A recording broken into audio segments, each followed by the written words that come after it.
Hindi na, wait lang daw ma'am, kasi mag-country ka man muna ma'am, para alam niya. Ready? Camera action.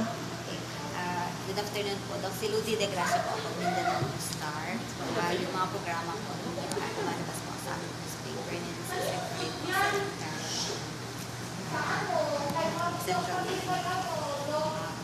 Tanong lang ko daw kasi, di ba simultaneous kick-off ngayon, nationwide ito, and then pursuant to the order of our DOS Secretary. So may we know the background of this and anong nakapaloob sa activity na ito? Okay, this is Sabayang Patak Kontra Polio activity is only for Mindanao-wide regions as well as NCR. So we are conducting this because for 19 years, the WHO declared the Philippines as polio-free. Last September 19, 2019, our Secretary of Health, Secretary Francisco Tito III, announced that there is a resurgence or re-emergence of polio. Because may nakita pong virus of polio in during the environmental surveillance, first in the river of Tondo, and also in the river of Davao City, particularly at Bolton River, and some parts in NCR. Regular ba yan ginagawa? Actually po, ma'am, Yung surveillance? nag-intensify po tayo ng surveillance ngayon. Like our human cases. Kaya po sila na-detect because we are intensifying our acute flaccid paralysis surveillance. Kaya po, during that conduct, we have detected 7 confirmed human cases of polio. So ano meaning yung placid, acute placid? Acute flaccid paralysis, meaning sudden onset of weakness of the limb or ng kamay, ng paa, or ng leeg. Flaccid kasi lupaypay. Oo. And there are a lot of differential diagnoses when we say acute flaccid paralysis syndrome. And one of this is poliomyelitis. Pero not all manifestations of acute flaccid paralysis is polio. O pwede po siyang... Let's say, pag na-hit siya, ano pa lang siya, may stage pa yan siya para masabi mo ba na ito curable pa ito hindi na. When it is a confirmed case of polio, you will remain polio case forever. Ibig sabihin wala ba siyang fine level na ito malala na to, or ito severe, ito mild pa lang to? Majority of our cases of polio don't have any manifestation at all. Nadidetect lang po siya through stool exam, 2 stool specimen within 24 hours interval. Example, ang bata may fever, merong manifestation ng weakness or lupaypay, and merong iba may cases of diarrhea. And there is a history of no immunization at all. Kukunan po namin yan ng stool sample. And our sample will be tested sa RITM in Manila. If ever magpa-positive po doon, pinapadala pa po yun sa Japan Tropical Medicine. So, 2 confirmations po yung ginagawa. So, meaning yung diagnosis niya matagal pa? A week. Andyan na po yung result. A week or 2. Pero when do you pre-diagnose na ito maybe polio case na? Upon the existence of the manifestations, we consider which is common sa ibang diseases. Yes. Pero po kasi, especially if the child has no history of immunization for oral polio vaccine, inaano na po namin siya as suspected for polio. Pero for how many years siya? Polio-free tayo. So, Yes. We're polio-free for almost 19 years. And bumalik lang yung polio ulit. Because in 2011, there are some cities and municipalities, even provinces in the whole country, who were identified as high risk, medium risk, and low risk. For Cotabato City, we are identified in 2011 as low risk city. But in 2018, up to the present, we are identified as one of the high risk cities for polio. So can we safely say, Doc, na nag-relax na tayo or naging confident na tayo kasi alam natin polio-free na, and then upon pagkapanganak naman, di ba, meron na mga kompleto naman sa instruction for immunization.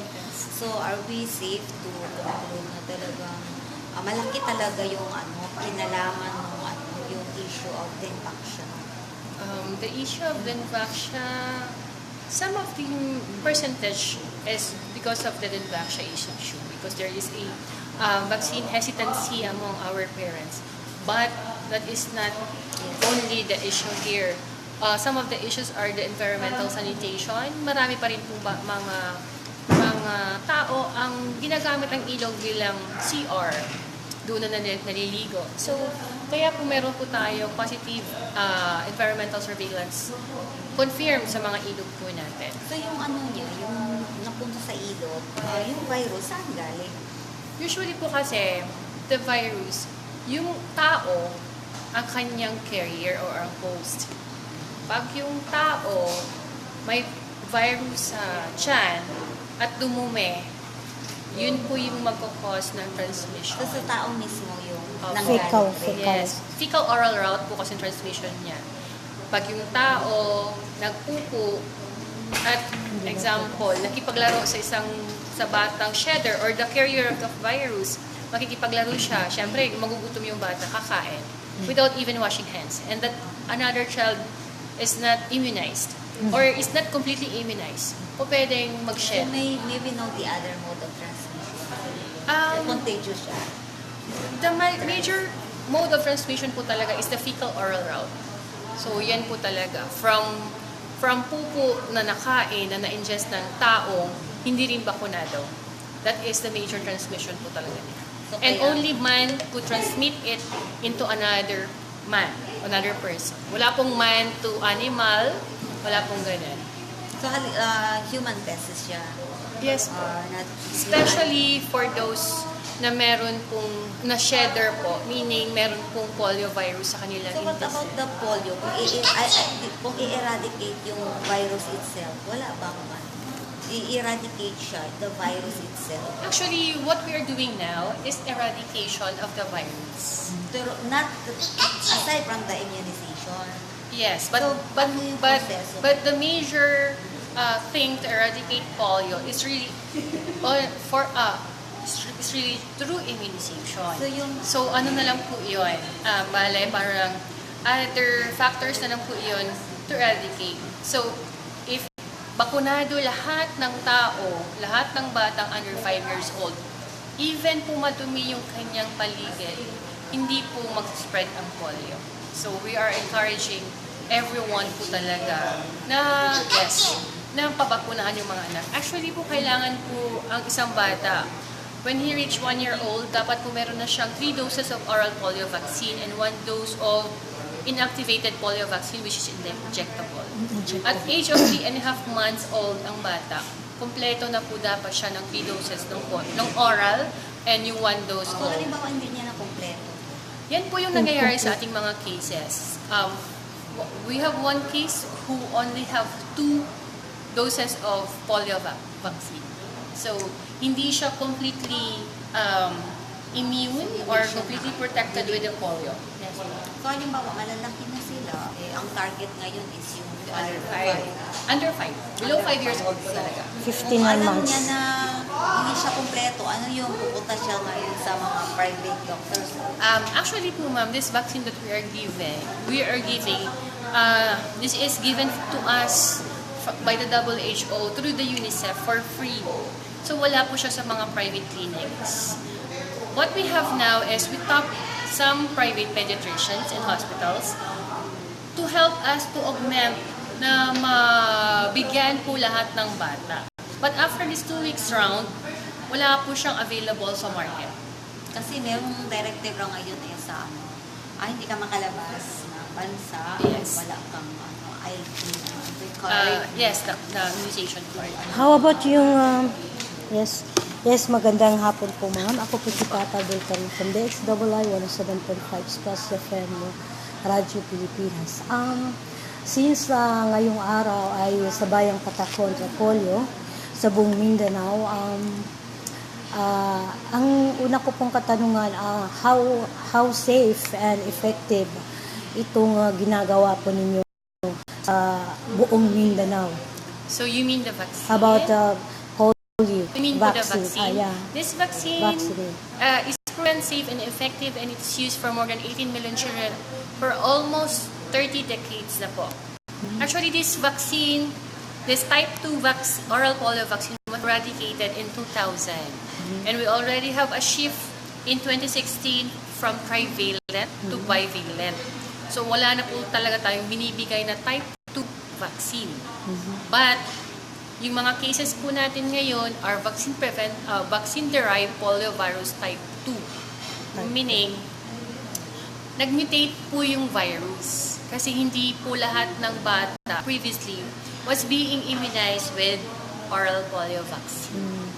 So how about yung incubation period niya? Meron po ba? Or Incubation period, it would weeks, months, and even years. So wala nang pag-asa once a person is hit. Like polio, they will remain polio case forever. And if ever a polio case is not immunocompromised, mag-shed siya ng virus nga days up to 2 weeks. But if immunocompromised, like our case in Laguna, it will take 28 years for him to stop shedding the virus. 28 years. That is why Very long. immunization is very important. So how much is the vaccine? Actually, ma'am, we have no idea because that was given to us by the WHO through UNICEF for free. Wala pong binayad ang gobyerno. So may we know, paano po yung implementation yung ngayong intensified? Okay. You are 2 weeks po, no? Yes, for 2 weeks, starting today, November 25 to December 7, all our health workers, including our volunteers, because we have a lot of volunteers in the entire region and entire Mindanao regions, magdo-door-to-door po sila. Ibig sabihin po, magpabahay-bahay, maghahanap ng mga batang under 5 or below 5 years old. So, our target is 0, ibig sabihin, bagong panganak, hanggang wala pang 5 taong gulang. 59 months. Yes, 59 months. So, they will be going around door-to-door in each purok, in each barangay, even the farthest border, ay pupuntahan po ng mga health workers natin, mga bakunador, para po wala na po talagang bata, hindi po mabigyan ng bakunang ito. This because this activity is only for 2 weeks. We have no weekends and we have no holidays for the Kahit entire. po meron na siyang initial na ano? Yes or- po. So wala ba siyang overdose? 2 weeks, Wala 2 po. weeks. Regardless of the immunization status po tayo, because this is a special vaccine, this is type 2 oral polio vaccine. Because most of our cases are vaccine-derived poliovirus type 2. Ang type 1 po, ano po siya? Type 1 po and type 3 are the ones we are giving now for the routine. Kasi nga po eradicated na supposedly yung type 2. That good thing in the Philippines, wala po tayong wild type polio vaccine. So more on vaccine-derived. So yung other activities niya in relation sa dito sa So, before we have started this Sabayang Patak Kontra Polio, we have a series of orientations, series of radio guestings, campaigns. So, we go around the entire region promoting this activity. And good thing, marami po ang gustong pabakunahan yung kanilang mga anak. And the good thing with this, patak lang naman po ito eh. This is not injectable. Yeah. So, hopefully, all the parents will cooperate and have their children under 5 years old vaccinated. In case after 2 weeks, hindi pa po matatapos yung mga children kasi napakarami po nila in the population. So, meron pa bang extra days na pwede silang magpapatak? Actually, ma'am, we have targeted the team. Kaya po mas marami po tayong teams ngayon para po that teams would equally divide all the target children para po mabakunahan within our 2 weeks period. Oh. Kaya po may volunteers po tayo from Red Cross, even from the PNP, and even the Army, the BFP, and even the academy. Yes po. Oo. Kasi nga po, hindi ito kakayanin ni DOH, hindi ito kakayanin ni City Health Office. Na sila-sila lang, or kami-kami lang. So, ma'am, huling mensahe po para sa may gusto po kayo and parting words. panawagan. Parting words. Publiko. Opo. We are appealing to everyone, to all parents, to our guardians, na have your children under 5 years old be vaccinated with the oral polio vaccine. And we are guaranteeing you that it is safe and effective, and that we are only here after for the welfare of everyone, for the welfare of our children. This round will be starting today, November 25 to December 7, and the next round will be on January 20 to February 2. Same target pa rin po, especially if all children under 5 years old pa rin po. Thank you so much. So, yan lang po ma'am. Maraming salamat po.